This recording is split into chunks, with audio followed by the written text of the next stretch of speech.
Բաքու Ստրասբուրգ համարտիմադրությունը իրավունքի դաշտում շարունակվում է։ Ադրբեջանն ամեն կերպ փորձում է խուսափել հայ գերիների պահման պայմանների առողջական վիճակի մասին տվյալներ ներկայացնելուց։ Մարդու իրավունքների եվրոպական դատարանը մերժել է այս միջանկյալ միջոցը վերացնելու Ադրբեջանի հերթական դիմումը։ Ավելին, Ստրասբուրգի դատարանը Բաքվին պարտավորեցրել է մինչև օգոստոսի 31-ը տրամադրել տեղեկություններ կալանավորվածների պահման պայմանների բժշկական հետազոտությունների նրանց դեմ կայացված դատավճիռների վերաբերյալ։ Դատարանը շեշտել է, որ փաստաթղթերը պետք է ներառեն նաև դատավորների հիմնավորումները։ Սրանք հատուկ միջոցներ են, որոնց նպատակը անդառնալի վնասը կասեցնել կանխելն է, քանի որ արդարադատության իրականացում ժամանակատար պրոցես է, դատական ակտերի կայացման պահին հնարավոր են, որ տեղի ունենան այնպիսի զարգացումներ, որ դիմատուներին պատճառված վնասը դառնա անվերականգնելի, անդառնալի։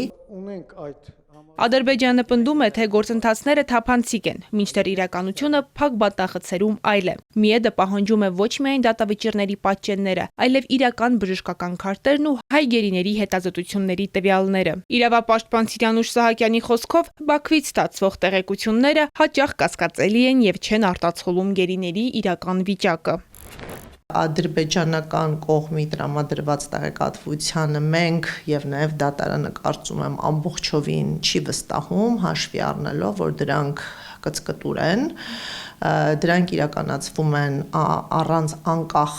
մասնագետների, բժիշկների եւ երբեմն տեղ գտած տվյալները հակասում են օբյեկտիվ մեզ հայտնի տեղեկություններին։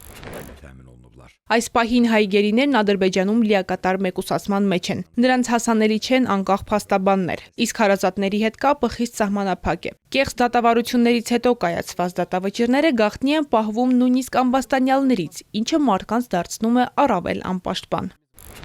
Կեղծ դատավարությունների արդյունքում կայացված դատավճիռները ընտանիքի անդամներին եւ նաեւ հասցեատերերին, ամբաստանյալներին չեն տրամադրվում, հյուպատոսական աջակցություն չի ցուցաբերվում եւ նման պայմաններում այս մարդիկ հայտնվել են խոցելի անպաշտպան կարգավիճակում եւ առաջարկ է ներկայացվել գործարկել հովանավոր պետության մեխանիզմը։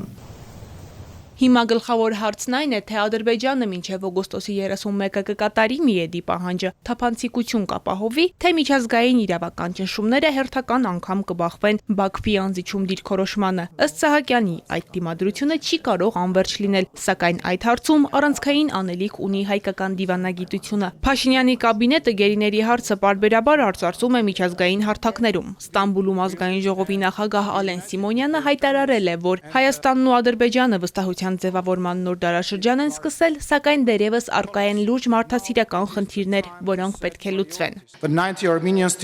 Վստահության ամրապնդումը շարունակելու եւ իրական հաշտեցման հասնելու համար Ադրբեջանում պահվող 19 հայերը պետք է ազատ արձակվեն եւ վերամիավորվեն իրենց ընտանիքների հետ։ Իսկ անհետ կորած մյուս անձանց ճակատագրերը պետք է պարզվեն։ Հայաստանի դիվանագիտությունը իրական ազդեցություն կարող է թողնել այն հարցի վրա, թե Ադրբեջանը